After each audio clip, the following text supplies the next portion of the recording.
Okay, so welcome to this short video on geological stresses and structures. As we discussed in the previous video, the Earth's crust is divided up into 13 major plates, and these plates move around the surface of the Earth, and you can imagine that where they interact with each other, incredible stresses are generated. And so we're going to take a look at these stresses and also what happens as a result of these stresses. So the first stress we're going to look at is a compressive stress. And so a compressive stress is just simply, you can think of it as squeezing. And if you think about where we might expect compressive stresses, convergent plate boundaries are an obvious place where massive compressive stresses would be generated. So here's a textbook convergent plate boundary where we have India gliding and diving underneath Tibet. And so you can imagine that where these two plates are colliding, a lot of stresses are being generated in that area, and because they're coming together, those stresses are going to be compressive stresses. So if we imagine, say, if we take a body of rock here represented by this rectangle, and we apply compressive stresses like this, you can imagine what might happen as this body of rock gets squeezed. It might start to bend. And in this case, so there are compressive stresses, and in this case, it bends up like this. And this forms a structure called an anticline.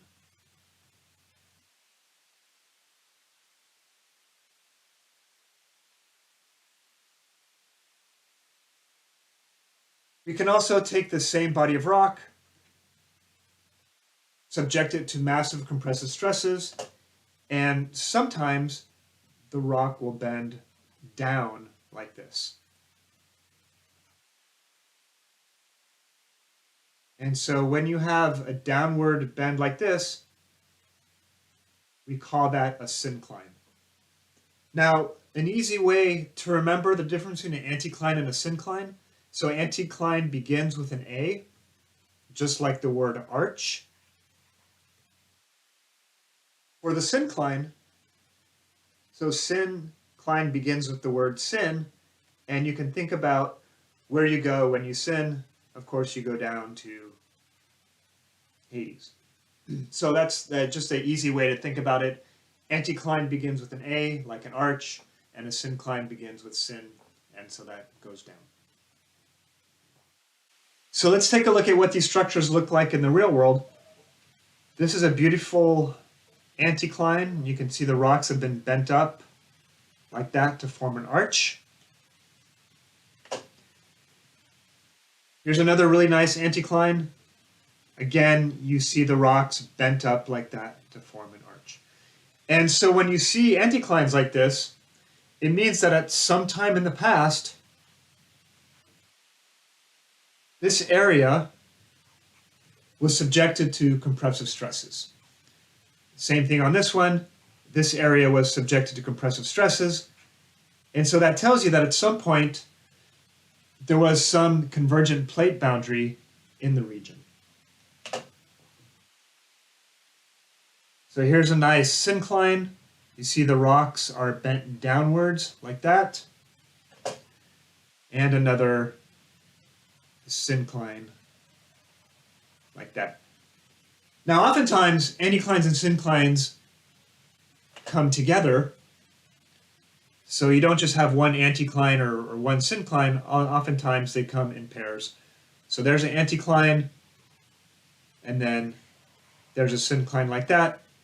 And again, when you see this, what this is telling you is that at some point in the past, there were compressive stresses in the area, and this was near a convergent plate boundary.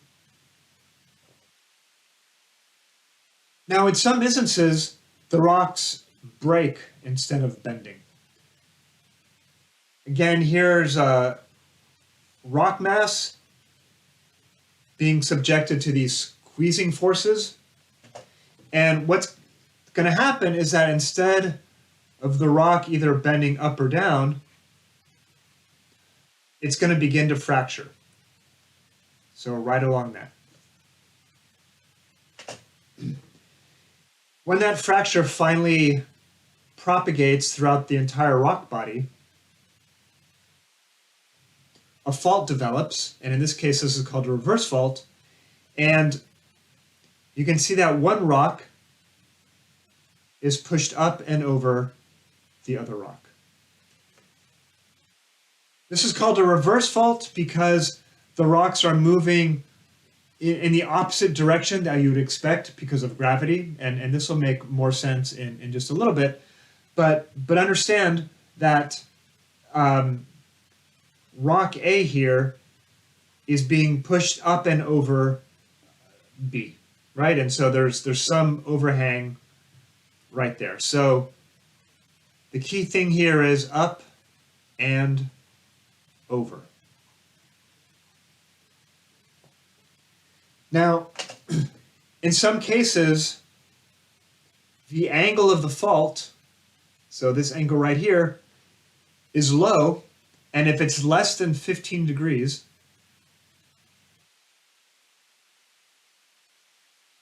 we call it a thrust fault. So reverse fault, thrust fault, exactly the same thing. They're both the result of compressive stresses.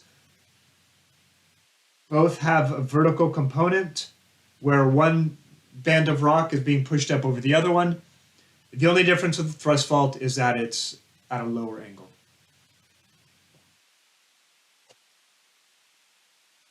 So here's a nice reverse fault. So the fault runs right through there. And again, when you see a reverse fault, what you're looking at is the consequence of compressive stresses. Here's a thrust fault. You can see that the angle of the fault, so here's the fault right there. Runs right across there. And in both of these cases, you can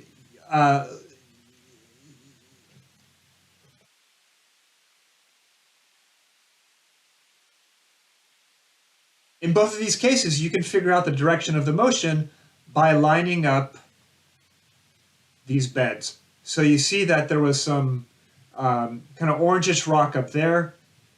That same rock is right here. And so you can see that this section here was pushed up and over the section to the right. Same thing here. We've got this nice bed of orange rocks right there. And then that bed is right here. And so you can see how this set of rocks was pushed up and over this set of rocks right here.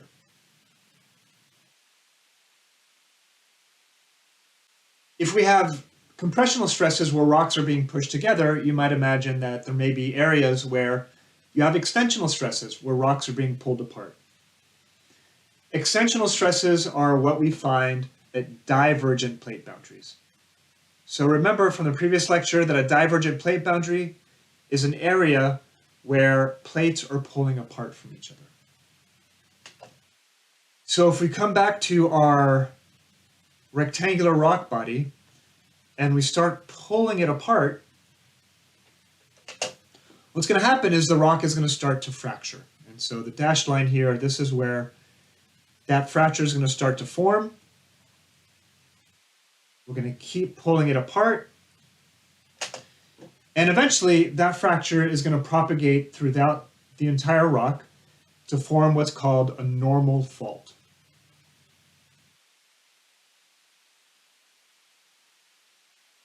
So in a normal fault, you have one rock that is moving down and away from another rock. So even though superficially normal faults and reverse faults kind of look alike, remember that in a reverse fault, you have one set of rocks that gets pushed up and over another set.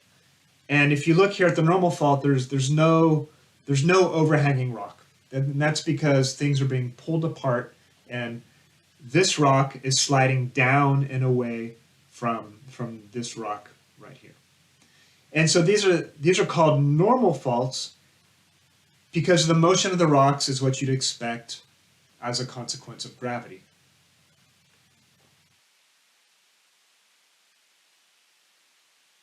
This is a nice normal fault, so the red line here is showing where the fault is.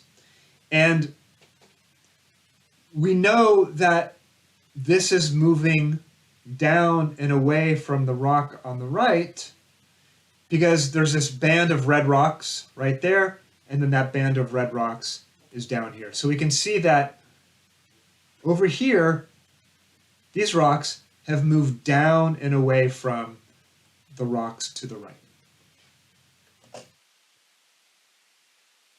Here's another classic example of a normal fault.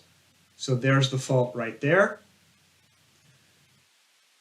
We've got this band of gray rocks, and here's that same band of rocks, and you can see that rocks to the right have moved down and away relative to the ones on the left.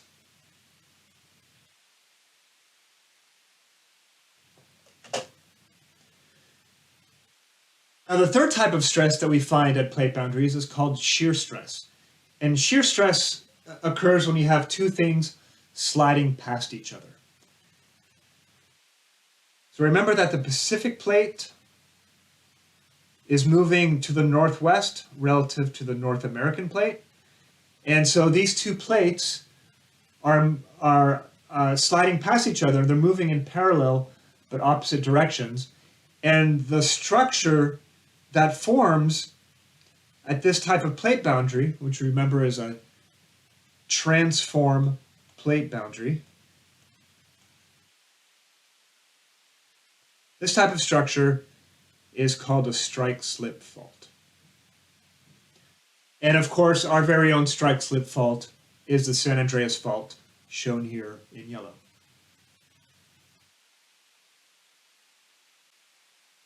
Okay, so to summarize what we talked about, so first we saw that stresses lead to structures, and in the case of structures that happen when the rocks bend, we get anticlines and synclines, and then when the rocks actually break, we get reverse faults, thrust faults, normal faults, and strike-slip faults. Now, an important question is, why do we care about these things? Well, obviously in the case of faults, we care because earthquakes are generated along faults, and earthquakes are an important natural hazard, especially in the Bay Area and California in general. And we also care about structures because, as we saw, they can tell us a lot about plate motions that happened a long time ago. So, for example, if you find a thrust fault in 500 million year old rocks, that tells you that 500 million years ago, that region was subjected to compressive stresses, and that tells you, furthermore, that there was probably a convergent plate boundary in the region at that time. Okay, well, thank you for your attention. I hope that was helpful.